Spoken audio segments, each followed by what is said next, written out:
जो लोग पकड़े जाएंगे वो कितना बड़ा वीआईपी कहे ना रहे, गजाड़ में फेंक देंगे। तो कहा कि नहीं, आप गिरिडीह जाइए, गिरिडीह में आपके रिश्तेदार हैं, उनके घर रात रहिए और सुबह बोल के आइए कि जयराम महतो को वोट नहीं देना है, नहीं तो नौकरी में नहीं रखेंगे। कंपनी वाला लोग बोला, कहे मालूम है न, उनको भी मालूम है कि जीतेगा गिरिडीह से, लेकिन हुड़का जम हजारीबाग में भी आके कर सकता है, ये जिगर रखता है। यानी जिनके लिए राज बना है उनके घर की बहू बेटियां दिल्ली में जाके नौकरानी का काम करती है, और जिनका इस राज से वास्ता नहीं वो मलकती है, चमकती है और महारानी का काम करती है। नियम है, ये भी नियम है ना कि अगर 4 भाई में खेत का बंटवारा हो जाए तो क्या बड़ा भाई छोटा भाई का खेती करता है? सिंपल बात है भाई, यहाँ लड़ने झगड़ने की कोई बात ही नहीं है, यहाँ बिहारी झारखंडी और बंगाली झारखंडी करने की बात ही नहीं है, सिंपल सा बात है। तो आज हमने विधानसभा के आवे के मकसद, विधानसभा में आवे के मकसद पहला ही है कि इस राज्य के खातिर एक स्थानीय नीति बने। स्थानीय नीति के मतलब देख ले कैसे स्थानीय नीति बनतो तो ओकर से लाभ झारखंड के लोग के मिलतो। जैसे देख दीदी सब तो नहीं इतना जन भारी संख्या में अले हा जुटला, बताओ तो यहाँ डॉक्टरनी तो नहीं कहेगा, डॉक्टरनी ना हा, मास्टरनी कहेगो हा, इंजीनियर कहेगो हा, वकील कहेगो हा, तो तोहनी की भात रांधनी है ना, भात रांधा ना। बताओ झारखंड के बहु बेटी जकर बाप दादा के गर्दन कट के अलग भय गए, जकर बाप दादा के पीट के चाम छाल के पीटा हथिन पुलिसियन में, ये सब झारखंडी पुलिस लगो। पहले जब हलतोन परदेसिया पुलिस तो हमने के पिटवाइन के चाम छाल डाले मारते मारते। ये बगल में तिरुल्डी हो अजीत महतो धनंजय महतो के जो गोली चल रहा है, 2 16 साल के लड़का जो मर गया शहीद भय गया, पता कर ले वहाँ की कारण लगल, बस कारण हटे हल कि ब्लॉक में अपनी धरना दिल। यानी सोच ले कि हमने उस समय ब्लॉक में धरना भी नहीं दे सकला, धरना देना तो कोई अपराध नहीं लगले, ब्लॉक में धरना दिल, लेकिन सही समय सब परदेसिया पुलिस मनमानी दंदना के गोली चले, 2 नौतन किधर मर गए, अपने चौका के सामने मूर्ति भी बनल है, देख लेवा। ई राज्य के हमार दशा है। तो स्थानीय नीति के मतलब है कि जकर बाप दादा बलिदान दे के इस राज्य के अलग कर दे। आज ओकर घर एक बहु बेटी बताओ, वो मास्टरनी बने के मौका नहीं मिलो, ओकरा वकील बने के मौका नहीं मिलो, और कितना महीना अगर कोई काम भी तोहनी के मिलल, तोहनी की काम मिलल तो मैं गो देखबी सादा लोग अगर हरा पैर देख लला, सफेद साड़ी और हरा रंग का पैर, तो समझ लीजिए वो मलेरिया फलेरिया की टैबलेट बांटने वाली दीदी है। वो झारखंड की बेटी है, नो डाउट, एकदम 100 या 99% वो जो लेडीज जो है वो झारखंड की बहू या बेटी है। महीना कितना 4000 5000। एक वो साड़ी का रंग गुलाबी है, अगर गुलाबी साड़ी देख लिए गांव घर में तो समझ लीजिए वो क्या काम कर रही है ना, वो जल सहिया है। यदि आप आसमानी साड़ी देख लिए तो समझ लीजिए कि आंगनबाड़ी की सेविका है। ये काम किसको है? झारखंडी को। और चले जाइए रांची के दफ्तर में, चले जाइए जमशेदपुर के दफ्तर में, जहां एसी चल रहा है, जहां मैडम जी कलम लेकर बैठी हैं, उसका तनख्वाह 60,000 है, उसका तनख्वाह 90,000 है, उसका तनख्वाह 1,20,000 है। और पूछिएगा आप कहाँ की हैं, बोलेगी हम इलाहाबाद के हैं, हम पटना के हैं, हम छपरा के हैं, हम दिल्ली के हैं, हम लखनऊ के हैं। तो हाँ, हम लोग बर्तन मांजने के लिए झारखंड लिए नहीं, हम लोग बर्तन मांजने के लिए झारखंड लिए हैं। हमारी बहू बेटी लोग बर्तन मांजेगी नहीं, हम लोग बर्तन मांजे, हमारी दीदी लोग बर्तन मांजेगी। और ये हम नहीं कह रहे हैं, ये आंकड़े कह रहे हैं, सरकार के आंकड़े कह रहे हैं कि 75,000 झारखंड की 75,000, उसमें मैक्सिमम आदिवासी घर की बेटियां दिल्ली में, चेन्नई में, बंबई महानगरों में दाई का काम करती है। ये आंकड़े कहते हैं 75,000। यानी जिनके लिए राज बना है उनके घर की बहु बेटियां दिल्ली में जाके नौकरानी का काम करती है, और जिनका इस राज्य से वास्ता नहीं वो मलकती है, चमकती है और महारानी का काम करती है। ये हमारे राज्य की दुर्दशा है।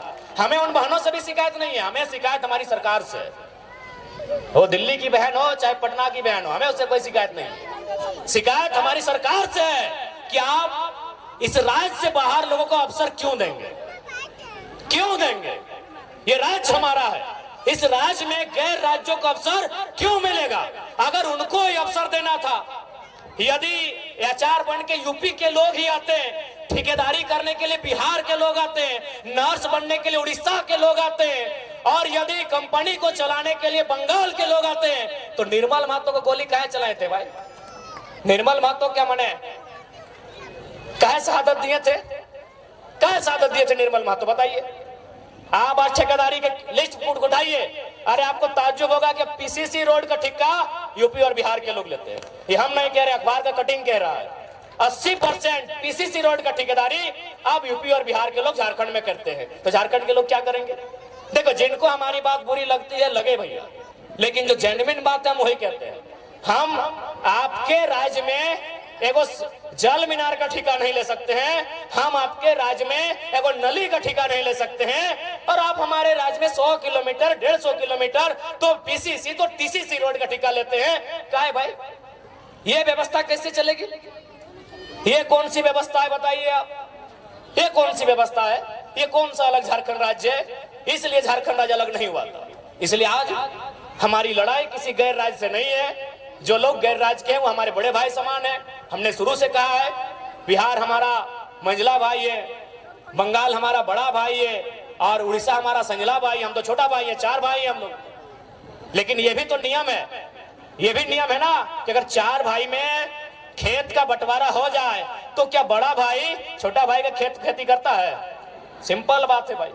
यहाँ लड़ने झगड़ने की कोई बात ही नहीं है। यहाँ बिहारी झारखंडी और बंगाली झारखंडी करने की बात ही नहीं है। सिंपल सा बात है। अभी अगर 4 भाई में अगर जमीन का बंटवारा हो गया तो क्या बड़ा भाई जबरदस्ती छोटा भाई को खेत काट के ले जाएगा क्या? सिंपल सा बात है। तो बंटवारा हो चुका है। किसी के पास 94,000 वर्ग किलोमीटर है, किसी के पास 88,000 वर्ग किलोमीटर है, किसी के पास 1,55,000 वर्ग किलोमीटर है। हमारे पास सबसे कम 79,000 वर्ग किलोमीटर है। हमारी जमीन पे नजर नहीं गड़ाइए, हमारी जमीनों पे नजर नहीं गड़ाइए, हमारे खदानों पे नजर नहीं गड़ाइए, हमारे रोजगार पे नजर नहीं गड़ाइए, हमारी परंपरा हमारी संस्कृति पे नजर मत गड़ाइए।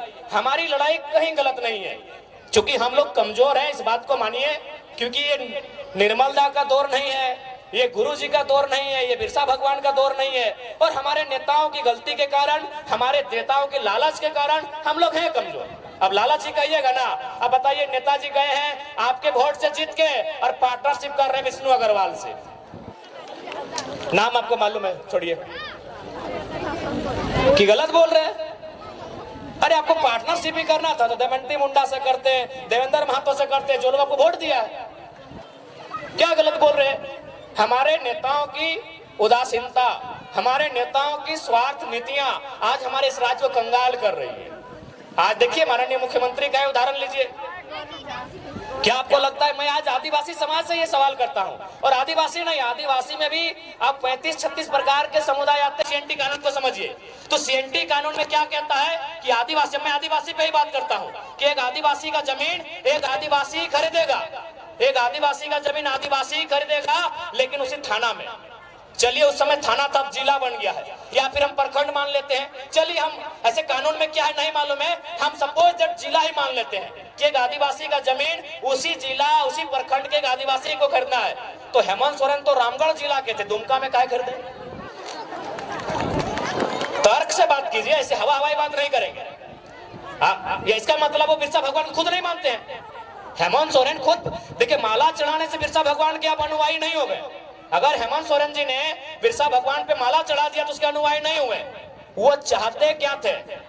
वो उनके मरने के बाद जो कानून बना, क्या उस कानून को हेमंत सोरेन मानते हैं? मेरा एक ही सवाल है। बिरसा भगवान के मरने के बाद एक कानून बना, उस कानून का नाम है छोटा नागपुर टेनेंसी एक्ट। वो कानून तैयार होना स्टार्ट हुआ 1902 में और फाइनल हुआ नवंबर का महीना 1908 में। ये कानून बना बिरसा भगवान की शहादत के बाद। तो क्या माननीय मुख्यमंत्री उस कानून को मानते हैं? जी नहीं, धज्जियां उड़ाते हैं। उस कानून की धज्जियां उड़ाते हैं। उनका जमीन रांची में, उनका जमीन रामगढ़ में, उनका जमीन बोकारो में, उनका जमीन धनबाद में, उनका जमीन दुमका में। 5 जिला में हम जानते हैं, बाकी आप जानिए, बाकी आप जानिए, बाकी भैया आप जानिए। देखिए, आज लोगों को हमसे हालत इसलिए खराब है कि हम सरल शब्दों में लोगों को बहुत गहरी गहरी और रहस्यमयी बातों को समझा देते हैं। जो बातें उलझी हैं उन बातों को सुलझाते हैं। इसीलिए आज हमें लोग जानते हैं कि ये लड़का लीडर तो है ही, साथ में टीचर का काम करता है। और समाज में आप लीडर पैदा होने दीजिए, टीचर पैदा मत होने दीजिए। इसीलिए लोग इतना केस करता है हम लोग के ऊपर। नहीं, एक सिंपल सा बात है। हेमंत सोरेन आदरणीय मुख्यमंत्री, बड़े भाई उनको बोल रहे हैं बिल्कुल बिरसा भगवान के सिद्धांतों को नहीं मानते हैं। अगर मानते हैं तो चलिए आपसे कहेंगे, आपने जिन वैसे भी आदिवासी का ही जमीन खरीदा, अभी कितना करोड़ों का था, बोकारो वाला तो पेपर भी देख लीजिए, कटिंग 20 करोड़ बताया जा रहा है उसका अनुमान। आप उस आदिवासी परिवार का जमीन वापस कीजिए, हम मानेंगे आप आदिवासी हितैषी भी हैं और आप बिरसा भगवान को मानने वाले भी हैं।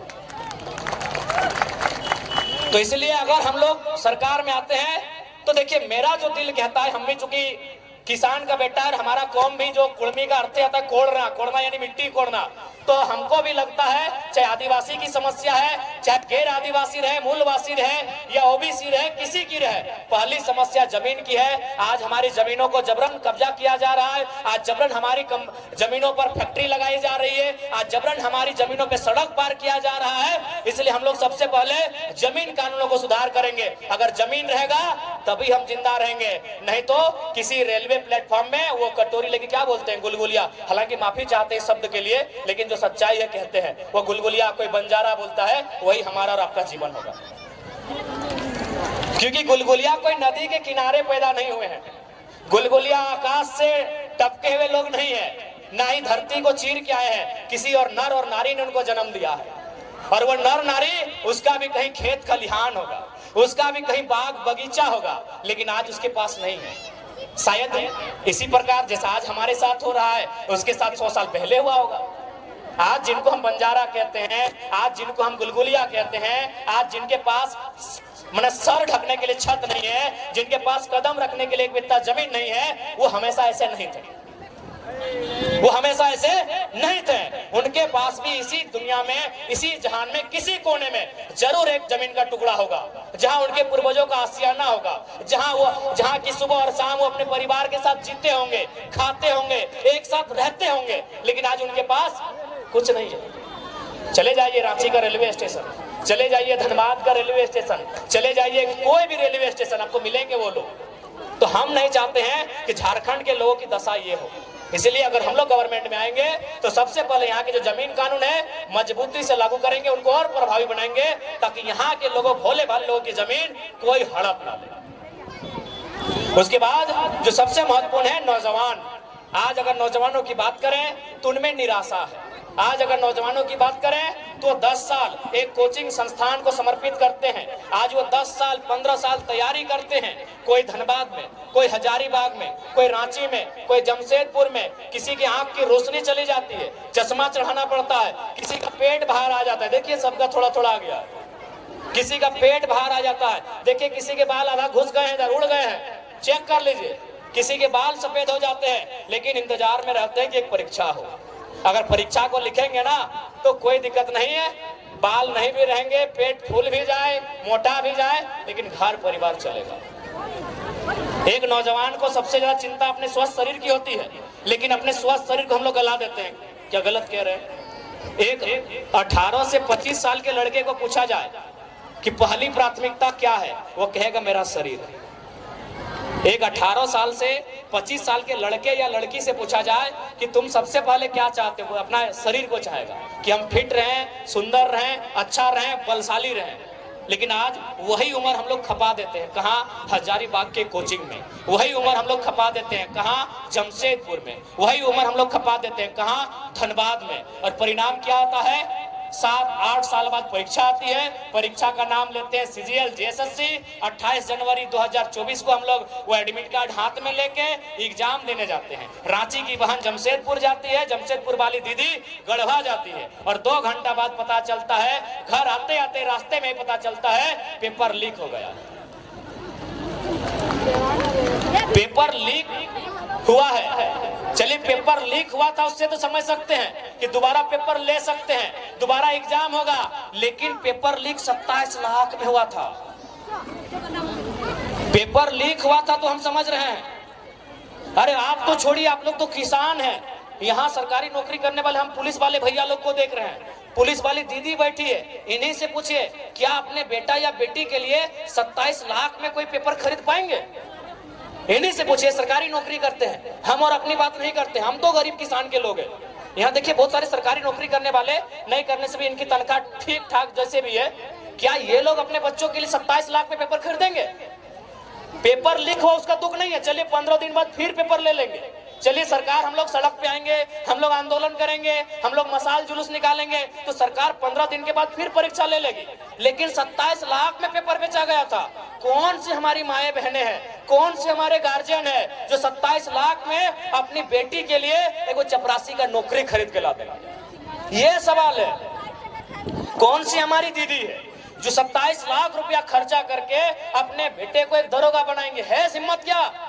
इसलिए अगर हम लोग सरकार में आते हैं तो इस राज्य में नियमित परीक्षा होगा। नियमित मतलब अभी जेपीएससी की बात करें, राज्य की सबसे बड़ी नौकरी की परीक्षा, साल कितना 24, जेपीएससी कितना हुआ है? ये जो हो रहा है अभी कितना?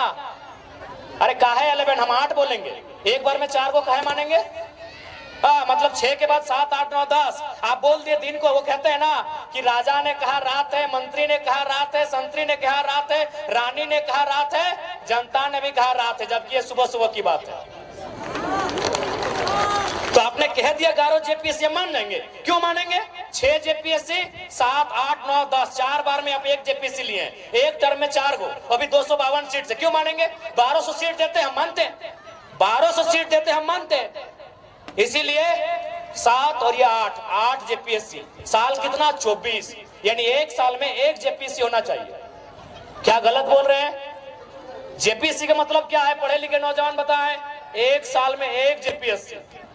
इसलिए ये तो तय रहेगा कि परीक्षा नियमित होगी और फ्री और फेयर होगी, कदाचार से मुक्त होगी। और जो लोग कदाचार में पकड़े जाएंगे,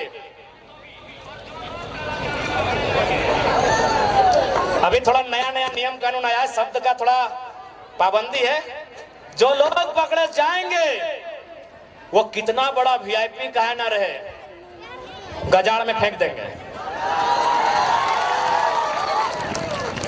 और आज आपको फिर से कहेंगे, अगर झारखंड को बदलते हुए देखना चाहते हैं तो हम नहीं कह रहे हमारे लड़कों को, आप जिसको भी एमपी एमएलए सीएम बनाइए, वो रिस्की होना चाहिए, रिस्की होना चाहिए। अगर वो रिस्की नहीं होगा, अगर उसमें अपने परिवार की चिंता होगी, जान का डर होगा, तो लिख के बोलते झारखंड नहीं बदलेगा, नहीं बदलेगा भैया। एचईसी का कब्जा है, टाटा का कब्जा है, चांडिल डैम 60 साल पुराना विषय है, हिंडाल्को में 50-60 साल पुराना विषय है, बीसीसीएल, सीसीएल, ईसीएल। अरे भाई आप सीधा उंगली से घी निकलेगा। यहाँ ऐसा सीएम चाहिए जिसके पास कलेजी नहीं कलेजा हो।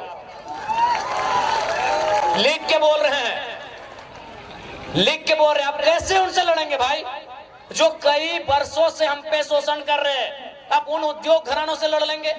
कहां लड़ पाए आप बताइए तो। रामगढ़ में बूढ़ा खाप में एक बच्चे का कैंसर से मौत हो जाता है, अभी भी कंपनी चल रही है। काहे कंपनी चल रही है? ना वहां के जो नेता है, कंपनी का जो नाती है मालिक का, उसको केक खिलाने जाता है। नहीं बदलेगा। यदि आपको लगता है हम लोग भी बिल्कुल, हम लोग तभी बदलेंगे जब हम लोग में ये हिम्मत होगा कि तुम गोली चला लो, लेकिन झारखंड की नीति बनाने से समझौता नहीं करेंगे। नहीं बदलेगा भैया। खासकर झारखंड को आप सीधा रास्ते से, ये जो कानून कानून कानून कानून कानून नहीं बदल पाएंगे। इसके लिए थोड़ा होना चाहिए बोल्ड लीडर, जो थोड़ा अगर पटका पटकी का भी नौबत है तो पटक दे। नहीं बदलेगा। अरे बीसीसीएल आज का कब्जा है, क्या आपको क्या मालूम है? कुछ बता देते हैं। 1975 में 300 मजदूर आदमी मर गया दब के। 1964 में 268 को कोयला के खदान के नीचे दब के मर गया। 2006 में बागमारा में 50 आदमी मजदूर नीचे दब के मर गया। उस बीसीसीएल से आप लड़ लेंगे? अरे आपका एक और नहीं 300 आदमी दब के वहां मर जाता है, कोई सुनाने वाला नहीं भैया। आप उससे लड़ लेंगे? मजाक लगता है आपको? पूरा चेन को कब्जा करके रखा है। ठीक है, पूजा सिंघल को आपने अरेस्ट कर लिया, उसका हॉस्पिटल तभी भी खड़ा है। पूजा सिंघल को आपने अरेस्ट कर लिया, हॉस्पिटल तभी भी खड़ा है। क्या कबाड़ लिए? क्या कबाड़ लिए? नहीं होगा, स्पष्ट कहेंगे। और हम भी बार बार यही बोले हैं, अगर हमारी पार्टी से कोई विधायक बनने आए हैं तो भैया कलेजा लेके आइएगा, कलेजी है तो मत लड़िएगा। नहीं होगा, सीधे रास्ते से झारखंड में पॉलिटिक्स नहीं होगा, वही होगा। फिर हम जीतेंगे, 2 गो गार्ड आगे रहेगा, 2 गो पीछे रहेगा, वही चलेगा जैसा चल रहा है। 4 गो फार्म हाउस रहेगा, 1 गो घर वाली रहेगी, 2 गो बाहर वाली रहेगी, यही चलेगा। इससे ज्यादा नहीं बदलेगा। लिख के बोल दे रहे हैं। अगर कलेजा है तो ही बदलेगा, और विश्वास कीजिए हम लोग बदलेंगे। एक छोटा सा उदाहरण देते हैं। चंद्रपुरा में प्लांट है, CTPS उसका नाम है। वहां एक प्लांट आया, रैयत लोग डिमांड किया कि जमीन हमारा दादा दिया है, नौकरी हमको चाहिए। आपको भी मालूम है, अगर कंपनी और ग्रामीण के बीच झगड़ा होता है तो पहले क्या होता है, 353 का केस होता है, सबको मालूम है। यदि झारखंड के लोग जमीन के बदले नौकरी मांगे तो पहले पुलिस जाती है और 353 का केस होता है। वहां भी यही हुआ, लेकिन वहां एक काम नया हुआ। क्या हुआ पता है? मैनेजर ने कहा कि ठीक है, 21 लड़कों पे केस किए हैं, अभी केस को होल्ड कीजिए, 4 तारीख को वोट का रिजल्ट आएगा, अगर जयराम महतो MP बन के आया तो केस वापस कर लीजिएगा, नहीं तो बवाल कर देगा। ये फेंक नहीं रहे, पता कर लीजिएगा। चंद्रपुरा का प्लांट सामने है, बोकारो जिला में पड़ता है। और जैसे ही हम 4 तारीख को चुनाव का रिजल्ट आया, चुनाव में हमारी हार हुई, केस 5 तारीख को तेनुघाट ट्रांसफर हो गया। बदलने आए हैं, मौका तो दीजिए ना। तो देखिए, स्पष्ट कहेंगे, ये जो सिस्टम चल रहा है, इस सिस्टम से ना राज बदलेगा ना राज की तकदीर बदलेगी।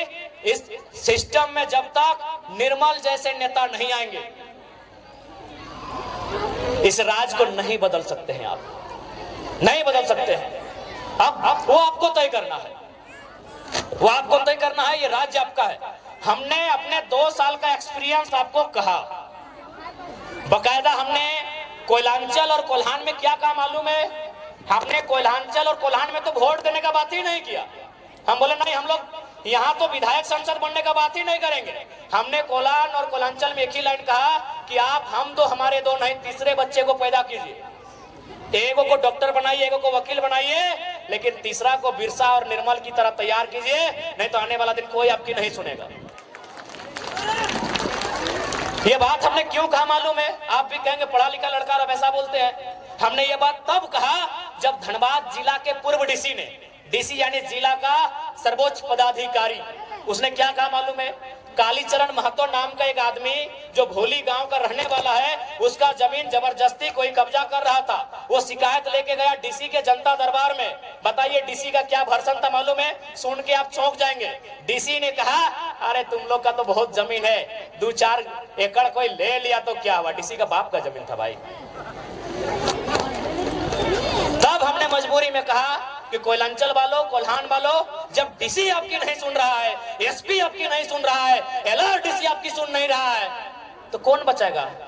कौन बचाएगा आपको? इसीलिए अगर आप चाहते हैं अपना बचाव, तो एगो बेटा या बेटी एक्स्ट्रा पैदा कीजिए। उसके नाम का राशन कार्ड नहीं होगा, उसके नाम का वोटर कार्ड नहीं होगा, उसके नाम का एडमिट कार्ड नहीं होगा, उसके नाम का आधार कार्ड नहीं होगा, वो निर्मल के रास्ते पर चलेगा। हो सके आपको सुनने में मजाक लगता हो, लेकिन आप ही बताइए ना दीदी, डीसी नहीं बोला कि हम नहीं मदद कर पाएंगे, जमीन उसका छीन लिया, डीसी मदद नहीं कर पाया, डिप्टी कमिश्नर, डिप्टी कलेक्टर, जो भी बोलिए, एक जिला का सर्वे सर्वा मदद नहीं कर पाया, तो कौन आपकी मदद करेगा? BDO CO का हैसियत है भाई। एक डीसी आपकी मदद नहीं कर पाया। ये जीता जागता उदाहरण, कुछ महीनों का उदाहरण दे रहे हैं, तो सोचिए सालों से कितना हमारा कत्ल हुआ है, सालों से हमारे साथ कितना बेईमानी हुआ है। एक डीसी हमारी मदद नहीं कर पाया। तब हमने ये बयान दिया कि तीसरे बच्चे को जन्म दीजिए, एगो को डॉक्टर, वकील जो बनाना है बनाइए, इंजीनियर बनाना है बनाइए, लेकिन एगो को तो भाई निर्मल महतो के रास्ते पे चलने बोलिए। कहा कि इंजीनियर बेटा क्या बोलेगा मालूम है? कि ये माँ काहे लफड़ा में है, चलिए कलकत्ता में फ्लैट लेके रहेंगे, छोड़ दीजिए लफड़ा। लफड़ा नहीं है, वो आपके बाप दादा की संपत्ति है। इस मिट्टी से आपका इतिहास जुड़ा है, इस मिट्टी में आपके बाप दादा का पसीना टपका है, खून टपका है, और आप एक परेशानी में क्या कह रहे हैं? चलिए कलकत्ता में रह लेंगे, बेंगलुरु में नौकरी करते हैं वहीं रह लेंगे, काहे परेशानी? इसीलिए हमने कहा कि इंजीनियर बेटा हम मानते हैं बेचारा पढ़ा लिखा है, वो नहीं लड़ पाएगा इनसे, इसीलिए हमने मजबूरी में ये लाइन कहा। आज भी कहेंगे, 1000 बार कहेंगे, झारखंड के परिप्रेक्ष्य में 1000 बार कहेंगे कि हम दो हमारे दो नहीं, एक एक्स्ट्रा जन्म दीजिए और उसको निर्मल और बिरसा के रास्ते पर चलने के लिए तैयार कीजिए, नहीं तो कुछ नहीं बचेगा। अगर डाउट है तो रांची उठ के देख लीजिए, जाइए उस पहाड़ में चढ़िए और रांची का दृश्य देखिए। रांची में 4000 आदिवासियों की हत्या खाली जमीन विवाद में हुआ है तो 3 गो एसपी है, SSP है, सिटी एसपी है, ग्रामीण एसपी है, क्या उखाड़ लिया? एगो डीसी भी था छवि रंजन, नोट छाप के चला गया। कौन मदद करेगा? हम साफ कहते हैं, हमको डर नहीं लगता है। डीसी छवि रंजन नोट छाप के आदिवासी का जमीन बेच के चला गया। क्या उखाड़ लिए आप, क्या उखाड़ लिए बताइए। हम साफ कहेंगे मरना एक दिन सबको है। हम सांसद विधायक बनने नहीं है, अगर आते तो हम अभी सांसद भवन में होते, हमको भी देखो मिल जाता सरकारी आवास दिल्ली में मिल जाता। बताइए छवि रंजन एक डीसी 4000 लोगों की हत्या खाली जमीन विवाद में रांची में हुआ है। एक कोर्ट का भी गठन हुआ, एसआर कोर्ट के क्या बोलते हैं, स्पेशल उन मामलों को निपटाने के लिए। पता नहीं अब क्या हुआ नहीं हुआ। तो किससे आप मदद की गुहार लगा रहे हैं कि कौन आपकी मदद करेगा बताइए, कौन आपकी मदद करेगा। अरे भाई डीसी छवि रंजन डीसी थे, पूजा सिंघल आईएएस थी, अरे वो आपको लूटने के लिए यहाँ आई है, तो किससे मदद की अपेक्षा रख रहे हैं। या तो दो ही रास्ता है, विधानसभा के भीतर अच्छे लड़कों को भेजिए जो फौलादी है, जो बहादुर है, या तो निर्मल बनिए या तो बिरसा बनिए, कोई रास्ता नहीं है। अगर आपको रास्ता दिखे तो बताइएगा, अगर आपको रास्ता दिखे तो हमको भी बताइएगा। मजबूरी में एक पीएचडी करने वाला छात्र मास्टर ऑफ आर्ट्स इंग्लिश से हम भी फर्स्ट क्लास पास किए हैं, लेकिन आज हम ऐसा बात बोलते हैं तो लोग बोलते हैं तुम 20 उगल रहे हो। भैया मजबूरी है। 2 साल पहले हम लोग भी क्रिकेट फुटबॉल खेलते थे, 2 साल पहले हम लोग भी क्रिकेट फुटबॉल खेलते थे, मेला घूमने जाते थे, दोस्तों संग मूवी देखने जाते थे। ये 2 साल झारखंड को देखने के बाद हम कह रहे हैं कौन बचाएगा, आप ही बता दो। सरकार से उम्मीद कर रहे हैं तो और एक उदाहरण देते हैं, क्योंकि अतिक्रमण पे बात आती है। हरमू नदी इधर कहीं है रांची में, अतिक्रमण हुआ है। हाँ, हेमंत सोरेन भी मैंने योगी के स्टाइल में बुलडोजर चलाने का आदेश दिए। बुलडोजर चलना स्टार्ट भी हो गया था, लेकिन बुलडोजर चलते चलते रुक गया। क्यों रुका पता है? वो आलमगीर आलम का आवाज था, वो जो अभी जेल में है। तो कैसे इनसे अपेक्षा करेंगे जो लोग हमारी रक्षा की जिम्मेवारी लेके हमें वही लूट रहे हैं, तो हम किस पे विश्वास करें।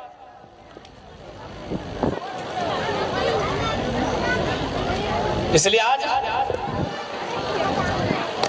आपसे करवत प्रार्थना है, और फिर से वही सवाल है कि यदि झारखंड राज्य कर उद्देश्य, झारखंड राज्य अलग करने का उद्देश्य अगर पूरा हो गया है तो बोल दीजिए इस भीड़ में से हम लोग चुनाव नहीं लड़ेंगे। पैसा कौड़ी कुछ भी नहीं है, ऊपर से बहुत रिस्क है, जान का खतरा है। आप बोल दीजिए कि झारखंड राज्य अलग करने का उद्देश्य पूरा हो चुका है, हम लोग चुनाव नहीं लड़ेंगे। हो गया है क्या? हो गया है? हुआ है? तो क्या हमें चुनाव लड़ना चाहिए ना भाई?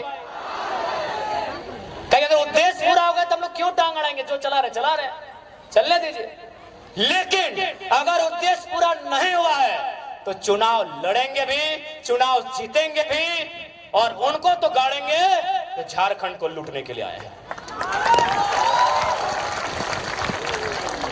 और एक बात स्पष्ट कहेंगे, ये जो बाहर भीतर का जो टर्म यूज करते हैं, आप आइए धनबाद,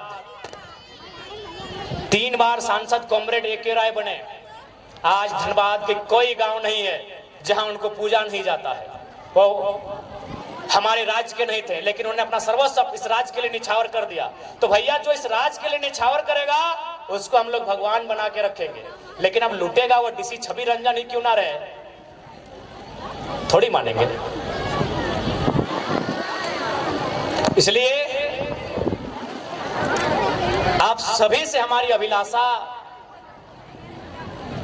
कि इस बार का विधानसभा का चुनाव, और तोहनियन से तो विशेष का बात दीदी साहब, क्योंकि लोकसभा में तो हमने क्या कैंडिडेट हालो ना है, तो विधानसभा में गुस्सा झाड़ दिया, दम लगा के धर्मन दीदी के देखिया, क्योंकि लोकसभा में हमने कैंडिडेट ना हालो, ये खोटी लोकसभा है ना भाई, तो खोटी में हम लोग कैंडिडेट तो दिए नहीं थे, तो विधानसभा में निराश मत कीजिएगा,